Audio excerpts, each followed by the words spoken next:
هلو، ازيكم؟ عاملين ايه؟ يا رب كلكم تكونوا بخير ومبسوطين. النهارده هنتكلم عن كافي توك كده، فحضري معاكي المج الجميل بتاعك جوه اي مشروب، وحتى لو كان الميه. بصراحه انا حاطه فيه ميه لاني عطشانه وريقي بينشف طول ما انا بتكلم معاكم في الفيديوز، فقررت احط فيه ميه واشرب ميه معاكم في المج اللذيذ ده. طيب النهارده هنتكلم عن جهاز العروسه والمثاليه في فرش الشقه. ايه العنوان ده وايه الفكره دي؟ الفكره دي جاتلي لما شفت ناس كتيره جدا وشفت بنات كتيره قوي دايما بتبص على غيرها في فرش شقتها، ودايما بتبص على الحاجه الغاليه وتقدر تروح على طول من دون تفكير تروح تشتري لو معاها فلوس. والناس اللي كمان مش معاها فلوس وبتفكر في المواضيع دي كتير بتاخد من طاقتهم ومن وقتهم، وبتخليهم دايما حاسين بعدم ال الكمال، او ان هم لا انا كده ناقصه، انا ناقصه حاجه عايزه ازودها. طب هتفضلي تزودي لحد امتى؟ انا بشوف ناس بجد، دي بلاد بتبقى موجوده فعلا هنا في مصر، واعتقد ان هي مش موجوده في اي حته في الدنيا تاني. بيجيبوا بالتلاجتين وبالدي فريزر، بيجيبوا بالغسالتين، بيجيبوا بالبوتاجاز ومعاه مش عارف يعني فرنة وميكروويف وحاجات كتير جدا حرفيا، وبيجيبوا بجد بالمية فوطة وبالمية ملاية، وبيجيبوا حاجات يعني لا يصدقها العقل. حضرتك هتستخدمي الحاجة دي امتى؟ دي نقطة. النقطة التانية، كل فترة بيطلع موديلات احلى وارقى واشيك واجدد، فانت لو عايز تشتري ازاي تشتري وانت عندك كل الكم ده؟ حرفيا لما بشوف الفيديوهات دي او بشوف الناس دي، هم لسه موجودين ولسه متغيروش ولسه بيعملوا ولسه بيتدينوا، لسه في ناس بتخش السجن وتتدين وتبقى من الغارمين بسبب عيالهم ان هم بيجوزوهم بالطريقه الفظيعه دي. ف معرفش، انا حاسه ان الحوار كبير قوي، وحاسه ان احنا المفروض ناخد وقفه مع نفسنا في موقف حصل لي انا شخصيا. شفت كانت واقفه على مجات، يعني كان في فرشه مجات كده، وانا لو كنت واقفه بتفرج عليها بصراحه، فلقيتها بتقولي المجات دي حلوه. قلت لها اه شكلها حلو وسعرها كمان مناسب قوي. فقالت لي طب انا بنتي عروسه وعايزه اجيب لها قد ايه؟ قلت لها يعني هاتلها 2 من كل شكل مثلا. تمام، يعني 2 من الشكل اللي هو الصغير، شكل وسط، شكل كبير، مش عارف ايه. والبولات اللي بتاعت الشرب شوفي بقى ممكن تجيبي 6 بولات مثلا او كده. قالت لي لا لا مش هينفع، ده هي عايزه المفروض عايزه دستة من كل حاجه. قلت لها ايه؟ دستة حتى في المجات؟ يعني انتوا متخيلين عايزه تجيب من المجات دستة من الصغير والكبير وهكذا، وعايزه يعني بتقولي هي حرفيا جلداني، يعني ما بترضاش باي حاجه وعايزه كل حاجه ولما جبتلهاش قلت لها بس انتي المفروض تمشي على قدك، حرام ان انتي يعني فهميها انه كده حرام، فهميها انه كده مش صح، وان ده مش الجواز كل حاجه هو العفش والفرش والشقه وكل الكلام ده. الست دي صعبت عليا قوي لان الست شكلها ست بسيطه ولبس لبس بسيط قوي. ف لا يكلف الله نفسا الا وسعها.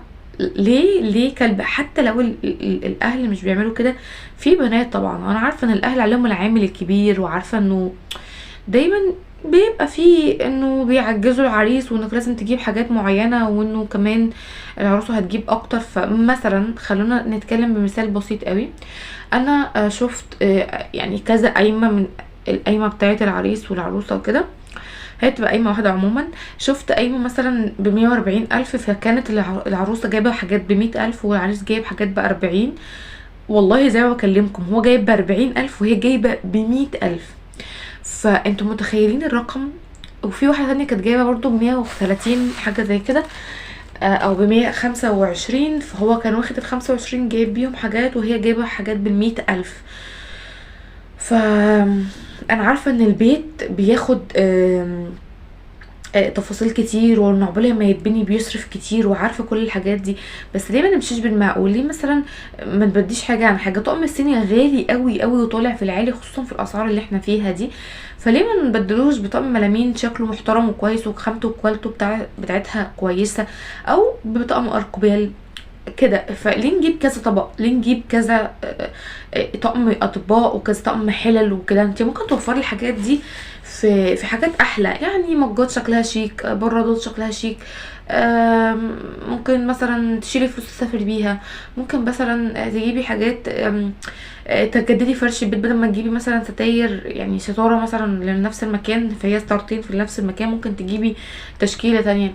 تجيبي الحاجات اللي بتستهلك. اكتر حاجه بتستهلك كمان السجاجيد بتستهلك جدا بسرعه، فممكن تكون تتنوعي في السجاجيد.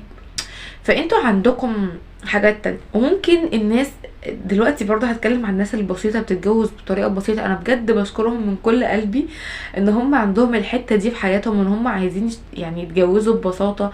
مش مهم كل حاجه تيجي، واللي يجي يعني عادي يجي بعد كده مفيش مشكله، بس ليها معايير. يعني ما ينفعش مثلا اخش اتجوز من غير اوضه النوم، احط حاجتي فين وهنام فين؟ فاهمين قصدي؟ في حاجات برضو اساسيه بحته ما ينفعش ان انا، وبعدين كده اوضه النوم اوقات بتبقى على العريس. مثلا ما ينفعش اتجوز الا بطقم اطباق على الاقل. فانا بشوف ناس حرفيا بتجيب بتستغل، بدل ما تجيب خلاط وكبه ومش عارف مطحنه وكده كل واحده لوحدها، بتجيب جهاز واحد فيه كل حاجه. في ناس مثلا نفس النوعيه من الناس بتحب تتجوز ببساطه او بتحب تجهز ببساطه. مش قلت لكم ريقي بينشف؟ في ناس بتحب تتجوز ببساطه اكتر، فبتحب مثلا تجيب اللهم صل على سيدنا محمد، طقم اطباق واحد، طقم حلل كويس وغالي، خلاط كامل، اجيب بوتاجاز. يعني لو هتجيب بوتاجاز سطحي فانت هاتي معاه فرنه، مش هتجيبي بوتاجاز سطحي وهتجيبي بوتاجاز العادي فاوريدي الفرنه موجوده. الحاجات الاساسيه جدا. انا من الناس اللي مثلا ما اشتريتش الكاتل في جهازي، ولا بحب الكاتل لانه بيسحب كهرباء كتير جدا. وكنت يعني ماما كانت جايبالي برادين، براد صغير وبراد كبير، فانا قلت البراد الكبير ده هو الكاتل بتاعي. او بجد بعمله معامله الكاتل، بسخن فيه ميه، اعمل مثلا ادمس فول، اسقي حاجه، ازود حاجه، اعمل شاي لافراد كتير وهكذا. فحاولوا ان انتوا يعني شكل البيت ما بيبقاش حلو وهو مليان حاجات، شكل المطبخ ما بيبقاش حلو. وانا شايفه والله بجد بشوف فيديوهات كده، يعني بشوف كمان صور لبيوت العرايس حاطه على يعني الرخام مثلا عندها، فهي حاطه عليها طقمين شوربه، طقمين توزيع، طقمين مجات، حاطه عليها مش عارف ليه كل الحاجات دي. ليه كل الحاجات دي؟ حقيقي مش تستخدمي كل الحاجات دي، كمان هتقرفك قوي في المواعين، هتقرفك حقا يعني.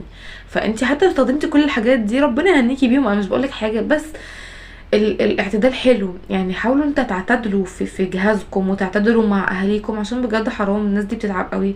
ابوكي ومامتك يعني باباكي ومامتك بيتعبوا جدا جدا علشان يقدروا يوفروا لك، او ولي امرك عشان يقدر يوفر لك الكميه الهائله من الجهاز، وهي اصلا ملهاش لازمه. زي ما شفتوا الزلزال مثلا اللي فات بتاع تركيا وسوريا، من اقوى الزلازل اللي حصلت في اخر 100 سنه.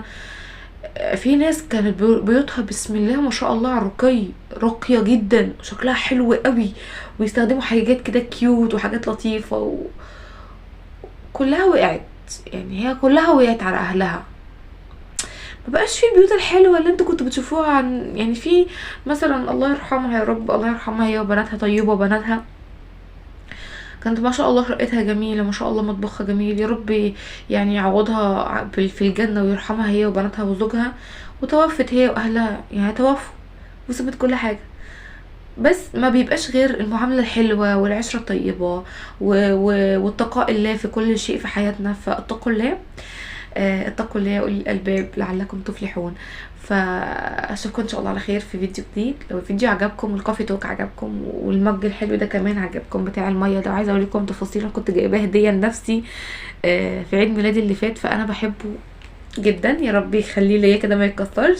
وبس كده يا حلوين، ان شاء الله استنوا معايا فيديوهات تانية كتير، وهنعمل ان شاء الله الكوفي توك ده مره كل اسبوع علشان ما تزهقوش مني. وفي فيديوهات تانية ان شاء الله هنعملها عن السكين كير والهير كير، وكمان الهدوم والحاجات اللي احنا عايزين نعملها كلها. وكمان في سلسله هخصصها للعرايس، تجيب هدوم البيت قد ايه وهدوم الخروج قد ايه والشنط والشوزات والحاجات دي كلها. فتابعوا السلسله اللي هتيجي تنزل ان شاء الله. اشوفكم ان شاء الله على خير حبايبي في فيديو جديد. مع السلامه.